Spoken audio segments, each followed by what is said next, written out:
একদিন হঠাৎ মক্কা নগরীতে প্রচণ্ড ঝড় বৃষ্টি শুরু হলো। ঝড় বৃষ্টির প্রবল দাপটের কারণে মক্কা নগরীর আবে জমজম কূপটি পানিতে পরিপূর্ণ হওয়ায় জমজম কূপ থেকে পানি ওঠা বন্ধ হয়ে গেল। তারপরে মক্কা নগরীতে প্রবল আকারে পানির সংকট দেখা দিল। কোথাও কোনো পানির চিহ্ন মাত্র নেই। মক্কার মানুষেরা পানির জন্য এদিক ওদিকে ছোটাছুটি করতে লাগলো, কিন্তু কোথাও পানির সন্ধান না পেয়ে একেবারে তারা দিশেহারা হয়ে পড়লেন। শিশু, যুবক, বৃদ্ধাবৃদ্ধ সবাই পানির জন্য অসুস্থ হয়ে পড়লেন। তৎকালীন সময়ে মক্কা নগরীর নেতা ছিল হজরত রসুলুল্লাহ সাল্লাল্লাহু আলাইহি ওয়াসাল্লামের দাদা অর্থাৎ আব্দুল মুত্তালিব।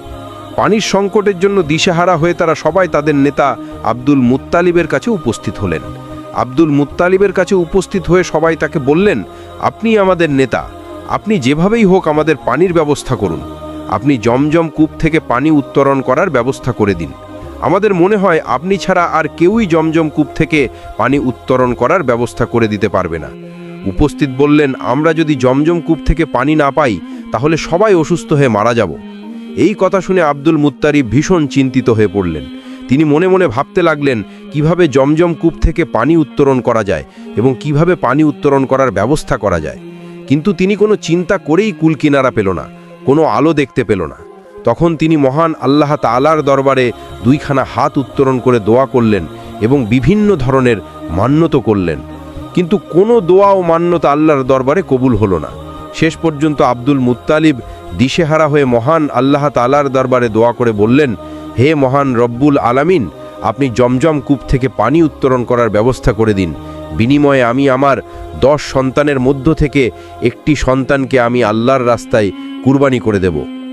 আব্দুল মুত্তালিব যখন এই মান্যত করলেন তখন এই মান্যত কবুল হয়ে গেল। অর্থাৎ রসুলুল্লাহ সাল্লাল্লাহু আলাইহি ওয়াসাল্লামের দাদা যখন এই মান্যতটি করলেন তখন আল্লাহ পাক রব্বুল আলামিন তার মান্যতকে কবুল করে নিলেন এবং তার সাথে সাথেই জমজম কূপ থেকে প্রচুর পরিমাণে পানি বের হতে লাগলো এবং জমজম কূপের পানি বের হতে দেখে মক্কাবাসীগণ অবাক হয়ে গেলেন এবং তারা আনন্দে আত্মহারা হয়ে পড়লেন। এরপর জমজম কূপের পানি বের হওয়ার পরে সবাই সুখে শান্তিতে বসবাস শুরু করলো। কিন্তু এই দিকে এই ঘটনার পরে রসুলুল্লাহ সাল্লাল্লাহু আলাইহি ওয়াসাল্লামের দাদা আব্দুল মুত্তালিবের এই মান্যতের কথা মনে ছিল না। তিনি অবিরাম এই মান্যতের কথা ভুলেই গেলেন। একদিন হজরত মুহাম্মদ সাল্লাল্লাহু আলাইহি ওয়াসাল্লামের দাদা আব্দুল মুত্তালিব তার নিজের গৃহে ঘুমাচ্ছিলেন। তিনি স্বপ্নে দেখলেন মহান আল্লাহ তাআলা আব্দুল মুত্তালিবকে বলছেন, হে আব্দুল মুত্তালিব, তুমি কি ভুলে গেলে তুমি কি মান্যত করেছিলে? তুমি মান্যত করেছিলে যে জমজম কূপ থেকে পানি বের হলে তোমার 10 সন্তানের মধ্য থেকে একটি সন্তানকে তুমি আল্লাহর রাস্তায় কুরবানি করে দেবে। তুমি তোমার মান্যত পূরণ করো। তারপর এই স্বপ্ন দেখার পরে আব্দুল মুত্তালিব ঘুম থেকে জাগ্রত হলেন এবং উঠে বসে পড়লেন।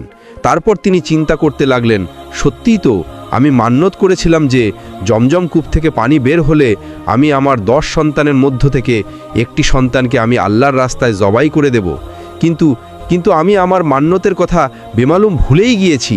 আব্দুল মুত্তালিব তার এই স্বপ্নের কথা কারো সাথে প্রকাশ করলেন না। পরের দিন যখন তিনি রাতের বেলা ঘুমাচ্ছিলেন আবারও স্বপ্নে দেখলেন মহান আল্লাহ পাক রাব্বুল আলামিন তাকে বলছেন, হে আব্দুল মুত্তালিব, তুমি কি ভুলে গেলে তুমি কি মান্যত করেছিলে? অতএব তুমি তোমার মান্যত পূরণ করো। এবারও তিনি এই স্বপ্নের কথা কারো সাথে প্রকাশ করলেন না। পরের দিন আবারও যখন তিনি ঘুমাচ্ছিলেন তখনও আল্লাহ পাক রাব্বুল আলামিন তাকে বললেন, হে আব্দুল মুত্তালিব, তোমার কি মনে নেই যে তুমি কি মান্যত করেছিলে? তুমি তোমার মান্যত পূরণ করো। তুমি তোমার 10 সন্তানের মধ্য থেকে একটি সন্তানকে আল্লাহর রাস্তায় জবাই করে দিতে হবে। তুমি যদি আমার মান্যত পূরণ না করো তাহলে 10 সন্তান মৃত্যুবরণ করবে এবং জমজম কূপ চিরদিনের জন্য পুনরায় বন্ধ হয়ে যাবে। এরপর আব্দুল মুত্তালিব এই স্বপ্ন দেখার পর ভয়ে কাঁপতে লাগলেন। রাসূলুল্লাহ সাল্লাল্লাহু আলাইহি ওয়াসাল্লামের দাদা আব্দুল মুত্তালিব চিন্তা করতে লাগলেন যে তিনি কি করবেন। কিছুই তার বুঝে আসছে না, কারণ তার 10 সন্তানের মধ্যে কাকে তিনি জবাই করবেন এটাই তিনি বুঝে উঠতে পারছেন না। পরের দিন সকালবেলা আব্দুল মুত্তালিব তাওরাত পণ্ডিতদেরকে ডাকলেন। তাওরাত পণ্ডিতেরা আব্দুল মুত্তালিবের কাছে আসলেন। যখন আব্দুল মুত্তালিব ভীষণ চিন্তিত এবং পেরেশানি অবস্থায় তাওরাত পণ্ডিতদেরকে বললেন, হে পণ্ডিতগণ, আমি মহান আল্লাহ পাক রাব্বুল আলামিনের দরবারে মান্যত করেছিলাম জমজম কূপ থেকে পুনরায় পানি বের হলে আমি আমার 10 সন্তানের মধ্যে একটি সন্তানকে আল্লাহর রাস্তায় কোরবানি করে দিব। আমার মান্যত মহান আল্লাহ পাক রাব্বুল আলামিন কবুল করে নিয়েছিলেন। জমজম কূপ থেকে আবারও পানি বের হয়েছিল, কিন্তু তারপর আমি আমার সেই মান্যতের কথা একেবারেই ভুলে গিয়েছিলাম। গত 3 দিন পর্যন্ত মহান আল্লাহ পাক রাব্বুল আলামিন আমাকে স্বপ্নে দেখিয়েছিলেন। মহান আল্লাহ তাআলা আমাকে বলছেন আমার মান্যত পূরণ করতে। তিনি 3 দিন পর্যন্ত আমাকে বলছেন, হে আব্দুল মুত্তালিব, তোমার কি মনে নেই যে তুমি কি মান্যত করেছিলে? তুমি তোমার মান্যত পূরণ করো। আমার 10 সন্তানের মধ্য হতে একটি সন্তানকে জবাই করে দিতে হবে। আমি যদি আমার মান্যত পূরণ না করি তাহলে 10 সন্তান মৃত্যুবরণ করবে এবং জমজম কূপ চিরদিনের জন্য পুনরায় বন্ধ হয়ে যাবে। আপনারা বলুন, এখন আমি কি করতে পারি? তখন পণ্ডিতগণ বললেন, হে আব্দুল মুত্তালিব, যেহেতু আপনি মান্যত করেছেন এবং মান্যত মহান আল্লাহ পাক রাব্বুল আলামিন পূরণ করে আপনাকে স্বপ্নে সেই মান্যত পূরণ করতে বলেছেন, তাহলে অবশ্যই আপনাকে আপনার 10 সন্তানের মধ্যে একজনকে আল্লাহর রাস্তায় জবাই করতে হবে। পণ্ডিতগণের কথা শুনে আব্দুল মুত্তালিব অত্যন্ত চিন্তিত এবং পেরেশানি হয়ে পড়লেন। তিনি কি করবেন কিছুই ভেবে পারছিলেন না। তার 10 সন্তানের মধ্যে কাকে তিনি জবাই করবেন তাই তিনি ভেবে পারছিলেন না, কারণ তার 10 সন্তানই তার কাছে প্রিয় ছিল। তারপর তিনি কোনো উপায় না পেয়ে পরের দিন তার সন্তানদেরকে ডাকলেন। আব্দুল মুত্তালিবের বড় সন্তান ছিলেন আব্বাস রাদিয়াল্লাহু তাআলা আনহু। আব্দুল মুত্তালিব প্রথমে তাকেই বললেন, হে আমার পুত্র, আমি মান্যত করেছিলাম যে জমজম কূপ থেকে পুনরায় পানি বের হলে আমি আমার 10 সন্তানের মধ্যে একটি সন্তানকে আল্লাহর রাস্তায় কোরবানি করে দিব। এখন আমি কি করব? এখন তুমি কি আমার সেই মান্যতটি পূরণ করবে? তখন আব্বাস রাদিয়াল্লাহু তাআলা আনহু বললেন, আব্বাজান, এ কেমন মান্যত? আমি আপনার এই মান্যত পূরণ করতে পারবো না। আপনি আপনার অন্য সন্তানকে এই মান্যত পূরণ করতে বলুন। রাসূলুল্লাহ সাল্লাল্লাহু আলাইহি ওয়াসাল্লামের দাদা অর্থাৎ আব্দুল মুত্তালিব তার দ্বিতীয় সন্তান আমির হামজাকে বললেন, হে পুত্র, তুমি আমার মান্যত পূরণ করো। তখন আমির হামজা বললেন, আব্বাজান, আপনি কেমন মান্যত করেছেন? আপনার মান্যতের জন্য আমি আমার জীবন দিতে পারবো না। আপনি আপনার অন্য সন্তানকে বলুন। এভাবেই আব্দুল মুত্তালিব একে একে সব কয়জন সন্তানদেরকে বললেন, কিন্তু কেউই এতে রাজি হলো না। বাকি ছিল তার একটি সন্তান, সেটি হলো তার সবচাইতে ছোট সন্তান, যার নাম হলো আব্দুল্লাহ। আব্দুল্লাহ ছিলেন রাসূলুল্লাহ সাল্লাল্লাহু আলাইহি ওয়াসাল্লামের পিতা এবং আব্দুল মুত্তালিবের সবচেয়ে প্রিয় সন্তান। আব্দুল মুত্তালিব আব্দুল্লাহকে অনেক স্নেহ এবং আদর যত্ন করতেন এবং তাকে অধিক পরিমাণে ভালোবাসতেন। যখন আব্দুল মুত্তালিবের কথায় তার 9 জন ছেলে রাজি হলো না, তখন মুত্তালিব অত্যন্ত চিন্তিত হয়ে পড়লেন। তারপর আব্দুল্লাহ তার পিতার চিন্তিত মুখমণ্ডল দেখে বললেন, আব্বাজান, আপনার কি হয়েছে? আমি তো কিছুই বুঝতে পারছি না। আপনি কি নিয়ে এত চিন্তা করছেন? তখন আব্দুল মুত্তালিব তার সবচাইতে ছোট পুত্র রাসূলুল্লাহ সাল্লাল্লাহু আলাইহি ওয়াসাল্লামের পিতা আব্দুল্লাহকে বললেন, হে প্রিয় সন্তান আব্দুল্লাহ, আমি মান্যত করেছিলাম জমজম কূপ থেকে পুনরায় পানি বের হলে আমি আমার 10টি সন্তানের মধ্যে একটি সন্তানকে আল্লাহর রাস্তায় জবাই করে দিব। কিন্তু 10টি সন্তানের মধ্যে হতে কেউই আমার এই মান্যত পূরণ করার জন্য রাজি হলো না। এবং আল্লাহ পাক রব্বুল আলামিন বলেছেন, হে আব্দুল মুত্তালিব, তুমি যদি তোমার 10টি সন্তানের মধ্যে হতে একটি সন্তানকে আল্লাহর রাস্তায় জবাই না করো, তাহলে তোমার 10টি সন্তান মৃত্যুবরণ করবে এবং পবিত্র জমজম কূপের পানি পুনরায় বন্ধ হয়ে যাবে, এমনকি চিরদিনের জন্য সেই পানি ওঠা বন্ধ হয়ে যাবে। এখন আমি কি করব? তখন ছোট পুত্র আব্দুল্লাহ বলেন, আব্বাজান, আপনি কোনো চিন্তা করবেন না। আব্বাজান, আমাকে আপনি আল্লাহর রাস্তায় জবাই করে আপনার মান্যত পূরণ করুন। আব্দুল মুত্তালিব তার ছোট পুত্র আব্দুল্লাহের কথাগুলো শুনে খুবই খুশি হলেন, কিন্তু অন্যদিকে অত্যন্ত দুঃখ পেলেন। তার কারণ ছিল আব্দুল মুত্তালিবের অত্যন্ত প্রিয় সন্তান ছিল তার ছোট পুত্র আব্দুল্লাহ। প্রিয় সন্তান হারানোর ব্যথা তার হৃদয়ে বইতে লাগল। কিন্তু ছোট পুত্র আব্দুল্লাহকে জবাই না করা আব্দুল মুত্তালিবের আর কোনো উপায় ছিল না, কারণ আব্দুল্লাহকে জবাই না করলে তার 10 সন্তানকে হারাতে হবে এবং পবিত্র জমজম কূপের পানি পুনরায় বন্ধ হয়ে যাবে। এ কারণে হয়তোবা সকল মক্কাবাসীগণ পানির অভাবে মৃত্যুবরণ করবে। তারপর আব্দুল মুত্তালিব তার ছোট পুত্র আব্দুল্লাহকে নিয়ে কাবার উদ্দেশ্যে রওনা হয়ে গেলেন। কিছুক্ষণ পর তারা কাবার চত্বরে উপস্থিত হলেন। সেখানে সকল মক্কাবাসীগণ উপস্থিত হলেন। এদিকে আব্দুল্লাহকে জবাই করার খবর পেয়ে মক্কার অন্যান্য নারী পুরুষ সবাই সেখানে উপস্থিত হলেন। সেখানে যে সকল নারীরা উপস্থিত ছিল তার মধ্যে একজন ছিলেন ওয়ারাকা বিন নৌফেলের কন্যা মারিয়াম। ওয়ারাকা বিন নৌফেল ছিলেন তৎকালীন তাওরাত কিতাবের পণ্ডিত। তার কন্যা ছিল মরিয়াম। মরিয়ামও তাওরাত কিতাবের খুবই পারদর্শী ছিলেন। তিনি জানতেন তাওরাত গ্রন্থে লেখা ছিল এই আব্দুল্লাহের ওরসেই জন্ম নেবে আখেরি নবী মাহবুবে আলম, আল্লাহর প্রিয় হাবিব হজরত মুহাম্মদ সাল্লাল্লাহু আলাইহি ওয়াসাল্লাম। তাই তিনি আব্দুল্লাহকে জবাই করতে মানা করলেন। কোনো মতেই আব্দুল্লাহকে জবাই করতে দিতে চাইলেন না। তিনি আব্দুল মুত্তালিবকে বললেন, আব্দুল্লাহকে কোনো মতেই জবাই করা যাবে না, কারণ তাওরাত কিতাবে লিখিত আছে পবিত্র জমজম কূপের তাওরাত কিতাবে লিখিত আছে এই আব্দুল্লাহর ওরসেই জন্ম নেবে আখেরি নবী হজরত মুহাম্মদ সাল্লাল্লাহু আলাইহি ওয়াসাল্লাম এই পৃথিবীতে আগমন করবেন। তারপর রাসূলুল্লাহ সাল্লাল্লাহু আলাইহি ওয়াসাল্লামের দাদা আব্দুল মুত্তালিব মারিয়ামকে বললেন, আমি মান্যত করেছিলাম যে জমজম কূপ থেকে পানি পুনরায় উত্তোলন হলে আমি আমার 10 সন্তানের মধ্য থেকে একটি সন্তানকে আল্লাহর রাস্তায় জবাই করে দিব। সেই অনুযায়ী এখন যদি 10 সন্তানের মধ্য থেকে একটি সন্তানকে জবাই না করি, তাহলে আমার 10 সন্তানকে মৃত্যুবরণ করতেই হবে এবং জমজম কূপ থেকে আবারও পানি ওঠা বন্ধ হয়ে যাবে। তখন মরিয়ম বললেন, যাই হোক না কেন, আব্দুল্লাহকে কোনো মতেই জবাই করা যাবে না। বিনিময়ে এই মক্কা নগরীতে রক্তের বন্যা বয়ে যাবে, তবু আমরা আব্দুল্লাহকে জবাই করতে দিব না। মরিয়ম বললেন, প্রয়োজনে আপনি আপনার অন্য সন্তানের মধ্য থেকে যে কোনো একটি সন্তানকে জবাই করেন। মরিয়মের সঙ্গে সঙ্গে সকল মক্কাবাসীগণ বলে উঠল, আমরা কোনো মতেই আব্দুল্লাহকে জবাই করতে দিব না। অপরদিকে অন্যান্য মক্কাবাসীগণ বলল, আমরা যদি আব্দুল্লাহর চেহারা দেখে ব্যবসা বা সফর করি তাহলে আমাদের ব্যবসা ভালো হয়। হে আব্দুল মুত্তালিব, আপনার ছোট পুত্র আব্দুল্লাহকে আমরা কোনো মতেই জবাই করতে দিব না। তারপর আব্দুল মুত্তালিব কোনো উপায় দেখতে না পেয়ে শেষ পর্যন্ত তাওরাত পণ্ডিতের কাছে আবার চলে গেলেন এবং সমস্ত ঘটনাগুলি তাদেরকে খুলে বললেন। তখন তাওরাত পণ্ডিত তার প্রশ্ন শুনে বললেন, আপনি এখন গিয়ে লটারির ব্যবস্থা করুন। এই লটারিতে উটের নাম লিখুন এবং আপনার ছোট পুত্র আব্দুল্লাহর নাম লিখুন। এই লটারিতে যার নাম উঠবে তাকে আপনি আল্লাহর রাস্তায় জবাই করে দিবেন। তারপর সকল মক্কাবাসীর সামনে আব্দুল মুত্তালিব লটারির ব্যবস্থা করে দিলেন। সেখানে উটের নাম লেখা হলো এবং আব্দুল্লাহর নাম লেখা হলো এবং এই 2টি কাগজ তারা একটি পাত্রের ভিতরে দিয়ে দিল। যখন পাত্রের ভিতর থেকে কাগজটি তুলল তখন দেখা গেল আব্দুল্লাহর নাম উঠল। এদিকে মক্কাবাসী কোনো মতেই আব্দুল্লাহকে জবাই করতে দিবে না।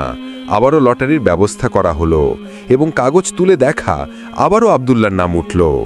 এভাবেই লটারি করতে করতে 99 বার এই পাত্র থেকে লটারির মাধ্যমে কাগজটি তোলা হলো, কিন্তু প্রতিবার ওই আব্দুল্লাহর নামই উঠল। তারপর আব্দুল মুত্তালিব বললেন, আর কোনো উপায় নেই, এবার আমার প্রিয় আব্দুল্লাহকে জবাই করতেই হবে। যেহেতু আমি মান্যত করেছিলাম তাই আমাকে মান্যত পূরণ করতেই হবে এবং মান্যত পূরণ করার জন্য আমাকে শেষ পর্যন্ত আমার প্রিয় পুত্র আব্দুল্লাহকে জবাই করতেই হবে। আব্দুল মুত্তালিবের এই কথা শুনে তারপর তাওরাত পণ্ডিতের কন্যা মরিয়ম বললেন, না, আব্দুল্লাহকে জবাই করা যাবে না। আপনি আবারও নতুন করে লটারির ব্যবস্থা করুন। যতক্ষণ পর্যন্ত উটের নাম না ওঠে ততক্ষণ পর্যন্ত আপনি লটারি চালিয়ে যাবেন। আবারও লটারির ব্যবস্থা করা হলো। একদম শেষ পর্যায়ে অর্থাৎ 100 বারের পর ওই লটারিতে উটের নাম উঠল। এবার সকল মক্কাবাসীগণ আনন্দে আত্মহারা হয়ে উঠল। অন্যান্য সকলে খুশি হলো, কারণ তাদের প্রিয় আব্দুল্লাহকে আর জবাই করতে হবে না। এই ভেবে সবাই খুশিতে আত্মহারা হয়ে উঠল। তারপর আব্দুল মুত্তালিব অত্যন্ত খুশি হয়ে 100টি উট আল্লাহর রাস্তায় জবাই করে দিলেন। এদিকে আব্দুল্লাহ ধীরে ধীরে বড় হতে লাগল। যখন তিনি বিবাহের উপযুক্ত হল তখন বহু জায়গা থেকে আব্দুল্লাহর জন্য বিবাহের সম্বন্ধ আসতে লাগল, কারণ তৎকালীন সময়ে আব্দুল্লাহ ছিলেন সবচেয়ে সুন্দর পুরুষ আব্দুল্লাহকে দেখে যে কারো ভালো লেগে যেত। আব্দুল্লাহকে পাওয়ার জন্য মক্কার রমণীরা অধীর হয়ে থাকত। মক্কার রমণীরা মান্যত করত আব্দুল্লাহকে স্বামী হিসাবে পাওয়ার জন্য, কারণ আব্দুল্লাহ ছিলেন অত্যন্ত সুন্দর, ভদ্র ও সচ্চরিত্রবান পুরুষ। প্রতিদিন আব্দুল্লাহর জন্য অনেক বিবাহের প্রস্তাব আসত, কিন্তু কোনোটাতে রাজি হতো না, কারণ আব্দুল মুত্তালিব তার বন্ধু ওয়াব ইবনে আব্দুল মান্নার কাছে ওয়াদা করেছিলেন তার কন্যার সাথে আব্দুল্লাহর বিবাহ দিবেন। ওয়াবের কন্যার নাম ছিল আমেনা। তারা মদিনায় বসবাস করতেন। তারপর কিছুদিন পরে আব্দুল মুত্তালিব তার ছোট পুত্র আব্দুল্লাহকে নিয়ে মদিনার উদ্দেশ্যে রওনা হয়ে গেলেন। উদ্দেশ্য ছিল আব্দুল্লাহর সাথে আমিনের বিবাহ দেওয়া। আব্দুল্লাহ এবং আব্দুল মুত্তালিব যখন মদিনার উদ্দেশ্যে রওনা হয়ে গেলেন, তারা দেখল পথের ধারে দাঁড়িয়ে আছে তাওরাত কিতাবের পণ্ডিত ওরাকা বিন নওফেলের কন্যা মরিয়ম। তিনি আব্দুল্লাহকে দেখে তার কাছে আসলেন এবং মরিয়ম বললেন, ওহে আব্দুল্লাহ, কিছু বছর পূর্বে তোমার পিতার মান্যত পূরণ করার জন্য তোমারের পরিবর্তে যে 100টি উট কুরবানি দিয়েছিলেন, আজ আমি শপথ করে বলছি সেই 100টি উট তোমার পক্ষ থেকে আমি তোমার পিতাকে দিয়ে দিব। কিন্তু আমার একটা প্রস্তাব রয়েছে, তার বিনিময়ে তুমি আমাকে বিবাহ করো। কিন্তু আব্দুল্লাহ সচ্চরিত্রবান ও ভদ্র এবং লাজুক হওয়ায় মরিয়মের এই প্রস্তাবে কোনো উত্তর দিল না। আব্দুল্লাহ শুধু বললেন, আমি আমার পিতার সঙ্গে আছি। পিতাকে ছেড়ে অন্যত্র যাওয়া কিংবা পিতার কথার অবাধ্য হওয়া আমার পক্ষে কখনোই সম্ভব নয়। এই কথা বলে আব্দুল্লাহ তার পিতার সঙ্গে মদিনার উদ্দেশ্যে আবার রওনা হলেন। দীর্ঘ পথ অতিক্রম করার পরে মদিনায় ওয়াব বিন আব্দুল মান্নানের বাড়িতে পৌঁছে গেলেন। তৎকালীন সময়ে ওয়াব বিন আব্দুল মান্না মদিনার সম্মানীয় বংশের ছিলেন এবং তার মর্যাদা ছিল ভালো। তিনি তার গোত্রের সর্দারও ছিলেন। তারপর আলাপ আলোচনার মধ্য দিয়ে তার কন্যা আমিনার সঙ্গে আব্দুল মুত্তালিবের পুত্র আব্দুল্লাহর বিবাহ হয়ে যায়। এদিকে আমিনা ছিল তার সম্প্রদায়ের মহিলাদের নেত্রী। অনেক ঐতিহাসিক লিখেছেন, আব্দুল্লাহ বিবাহের পর তার শ্বশুরবাড়িতে 3 দিন পর্যন্ত অবস্থান করে। তারপর আব্দুল্লাহ আমিনাকে বিবাহ করে নিজ গৃহে নিয়ে আসেন। তারপর আখিরি নবী হজরত মুহাম্মদ সাল্লাল্লাহু আলাইহি ওয়াসাল্লাম মা আমিনার গর্ভে আসে। আব্দুল্লাহর বিবাহের অনেক দিন পরে তিনি কোথাও যাচ্ছিলেন, তখন দেখল তাওরাত কিতাবের পণ্ডিত ওরাকা বিন নওফেলের কন্যা মরিয়ম সেখানে দাঁড়িয়েছিলেন। মরিয়ম জানত না ইতিমধ্যেই আব্দুল্লাহর বিবাহ হয়ে গেছে। আব্দুল্লাহকে দেখে মরিয়ম তার কাছে আসলেন এবং আব্দুল্লাহর চেহারার দিকে তাকিয়ে তিনি আর কিছু না বলে মরিয়ম আবার তার গৃহের দিকে ফিরে গেলেন। এই ঘটনা দেখে আব্দুল্লাহ কিছুটা অবাক হয়ে মরিয়মকে জিজ্ঞেস করলেন, হে মরিয়ম, সেদিন তুমি আমাকে বিবাহের জন্য প্রস্তাব দিয়েছিলে, কিন্তু আমাকে দেখে আজ কিছু না বলে কেন এরকম ভাবে চলে যাচ্ছ? এর কারণ কি আমি জানতে পারি? তখন মরিয়ম বললেন, তুমি বিয়ে করছো, ইতিমধ্যেই তুমি অন্য এক নারীর স্বামী। তোমার চেহারা পরিবর্তন ঘটেছে, এটা আমি স্পষ্ট দেখতে পেয়েছি। আমি সেদিন তোমাকে বিয়ের প্রস্তাব দিয়েছিলাম, তার কারণ হলো তোমার লালাটে এক উজ্জ্বল নূর ছিল। সেই নূরের জ্যোতি যেমন তেমন ছিল না। এর আগে কখনোই কোনো পুরুষের লালাটে এমন দেখিনি, কিন্তু আজ তোমার লালাটে সেই নূর দেখতে পাচ্ছি না। এর কারণ হচ্ছে এখন এটার অধিকারিণী হলো তোমার সৌভাগ্য স্ত্রী। সুতরাং এখন আমার আর তোমার কোনো প্রয়োজন নেই। এভাবেই কোনো কথা না বলেই আমি চলে যাচ্ছিলাম। এই কথা বলা শেষ হলে মরিয়ম সেখান থেকে চলে গেল। অতঃপর আব্দুল্লাহ বাড়ি ফিরল। তারপর থেকে আব্দুল্লাহ ও আমিনা সুখে শান্তিতে সংসার করতে লাগল। কিছুদিন পরে আব্দুল মুত্তালিব আব্দুল্লাহকে খেজুর আনার জন্য সুদূর মদিনায় পাঠায়। খেজুর নিয়ে আসার সময় আব্দুল্লাহ কুরাইশদের একটি বাণিজ্য কাফেলার সঙ্গে সফর করেছিলেন, কিন্তু পথেই হঠাৎ অসুস্থ হয়ে পড়লেন, যার ফলে আব্দুল্লাহ মদিনায় অবতরণ করেন এবং সেখানেই তিনি ইন্তেকাল করেন। ইন্না লিল্লাহি ওয়া ইন্না ইলাইহি রাজিউন। আব্দুল্লাহ যখন ইন্তেকাল করেন, প্রিয় নবী হযরত মুহাম্মদ সাল্লাল্লাহু আলাইহি ওয়াসাল্লাম তখন আমিনার গর্ভে ছিলেন। বিশ্বজাহানের সর্দার, সর্বশেষ ও সর্বশ্রেষ্ঠ নবী হযরত মুহাম্মদ মুস্তাফা সাল্লাল্লাহু আলাইহি ওয়াসাল্লাম 570 খ্রিস্টাব্দে রবিউল আউয়াল মাসে জন্মগ্রহণ করেন। রাসূলুল্লাহ সাল্লাল্লাহু আলাইহি ওয়াসাল্লামের জন্মের সময় পৃথিবীতে এমন কিছু অলৌকিক ঘটনা ঘটেছিল যা সবাইকে অবাক করে শ্রেষ্ঠ নবীর আগমনকে মানুষের সামনে স্পষ্ট করে। বিশ্বনবী সাল্লাল্লাহু আলাইহি ওয়াসাল্লামের জন্মের কিছুদিন আগে আব্রাহার হস্তি বাহিনীর বিন্যাস ঘটে। আসহাবে ফিল অর্থাৎ আব্রাহার হস্তি বাহিনী খানায় কাবার উপর আক্রমণ করেছিল এবং আল্লাহ তাআলা তাদেরকে আবাবিল নামক কিছু ক্ষুদ্র পাখি দ্বারা ধ্বংস করেছিল। এই ঘটনাটি বিশ্বনবী সাল্লাল্লাহু আলাইহি ওয়াসাল্লামের জন্মের বড় বরকতের পটভূমি ছিল বলে সিরাতের কিতাবগুলোতে উল্লেখ রয়েছে। হযরত উসমান ইবনে আব্দুল্লাহ আস রাদিয়াল্লাহু তাআলা আনহুর মা হযরত ফাতেমা বিনতে আব্দুল্লাহ রাদিয়াল্লাহু তাআলা আনহু বলেন, রাসূলুল্লাহ সাল্লাল্লাহু আলাইহি ওয়াসাল্লামের জন্মের মুহূর্তে আমি মা আমিনার কাছে ছিলাম। আমি দেখলাম বিবি আমিনার ঘরটি আলোয় আলোকিত হয়ে গেল এবং আকাশের সব তারকা নিচের দিকে ঝুঁকে পড়ল। আমার মনে হতে লাগলো তারকাগুলো যেন আমার উপর এসে পড়ছে। বিশ্বনবীর জন্মক্ষণে এই দিকে পৃথিবীর মূর্তিশালায় নবুয়াতের সূর্যোদয়, অপরদিকে পরশ্ব সম্রাট কিসরার রাজপ্রাসাদে ভূমিকম্পের সৃষ্টি হয়। এই ভূমিকম্পের দরুন রাজপ্রাসাদের 14টি গম্বুজ ভেঙে গড়িয়ে যায়। পারস্যের এক অগ্নিকুণ্ড, যা 100 বছরব্যাপী বিরতিহীনভাবে জ্বলছিল, তা সেই শুভ মুহূর্তে হঠাৎ নিভে যায়। ছাওয়া নামক এক নদীতে যথারীতি পানি প্রবাহিত হচ্ছিল। বিশ্বনবী সাল্লাল্লাহু আলাইহি ওয়াসাল্লামের আগমনের মুহূর্তে হঠাৎ তার অর্ধেক জলরাশি শুকিয়ে যায়। এটা ছিল অগ্নিপূজা সহ সব ভ্রান্তির অবসানের ইঙ্গিত। সহিহ হাদিসে বর্ণিত, জন্মের সময় বিশ্বনবীর মায়ের পেট থেকে এমন একটি নূরের বিস্তৃত ঘটেছিল, যার আলোকে পূর্ব থেকে পশ্চিম দিগন্ত পর্যন্ত সব কিছুই আলোকিত হয়ে গিয়েছিল। কোনো কোনো বর্ণনায় পাওয়া যায়, বিশ্বনবী সাল্লাল্লাহু আলাইহি ওয়াসাল্লাম যখন ভূমিতে আবির্ভূত হলেন, তখন উভয় হাতের উপর ভর দিয়েছিলেন। তারপরে এক মুষ্টি মাটি দিয়ে আকাশের দিকে দৃষ্টিপাত করলেন। হযরত ইবনে সুফিয়ান বর্ণনা করেন, হযরত আয়েশা রাদিয়াল্লাহু তাআলা আনহা বললেন, বিশ্বনবী সাল্লাল্লাহু আলাইহি ওয়াসাল্লামের জন্মগ্রহণের সময় এক ইহুদি ব্যবসার উদ্দেশ্যে মক্কা নগরীতে বসবাস করত। যে রাতে বিশ্বনবী সাল্লাল্লাহু আলাইহি ওয়াসাল্লাম পৃথিবীতে আগমন করে, সেই রাতের পরবর্তীকালে সে কুরাইশদের কাছে জিজ্ঞেস করল, গত রাতে এই এলাকাতে কোনো শিশুর জন্ম হয়েছে কি? উপস্থিত কুরাইশদের লোকেরা বলল, এ বিষয়ে আমরা কিছুই জানি না। লোকটি বলল, তোমরা এই বিষয়টির অনুসন্ধান করো, কেননা এই রাতে বর্তমান উম্মতের নবী ভূমিষ্ঠ হয়েছে। তাদের মধ্যবর্তী স্থানে একটি বিশেষ নিদর্শন অর্থাৎ মোহরে নবুয়ত রয়েছে। জন্মের পর শিশুটির মুখে জিন আঙ্গুল পুরে রাখার ধরন, শিশুটি 2 দিন ধরে কারো দুধ পান করবে না। কুরাইশদের লোকেরা সন্ধান করে জানতে পারল যে আব্দুল্লাহর এক পুত্র সন্তান ভূমিষ্ঠ হয়েছে। ইহুদিকে এ সংবাদ জানানো হলে সেও শিশুটিকে দেখার জন্য আগ্রহ জানালো এবং সে বলল, চলো আমিও শিশুটিকে দেখব। ইহুদি লোকটি যখন শিশুটিকে দেখল এবং তার 2 কাঁধের মাঝে মোহরে নবুয়তের নিদর্শন দেখতে পেল, তখন সে চিৎকার করে বেহুশ হয়ে গেল। হুঁশ ফিরে আসার পর লোকটি বলল, নবুয়তের বনি ইসরায়েল আজ থেকে শেষ হয়ে গেল। হে কুরাইশ সম্প্রদায়, ভবিষ্যতে এই শিশু তোমাদের প্রতি এমন এক আক্রমণ পরিচালনা করবে, যার সংবাদ পূর্ব থেকে পশ্চিম পর্যন্ত ছড়িয়ে পড়বে। এছাড়া আরও অনেক আশ্চর্যজনক ঘটনা সিরাতের পাতায় পাতায় কোনো অক্ষরে লেখা রয়েছে। আসুন আমরা বিশ্বনবীর চরিত্র লক্ষ্য করে আমাদের জীবন গড়ি, তাহলে এই পৃথিবী থেকে সমস্ত অন্ধকার দূরীভূত হয়ে আসবে।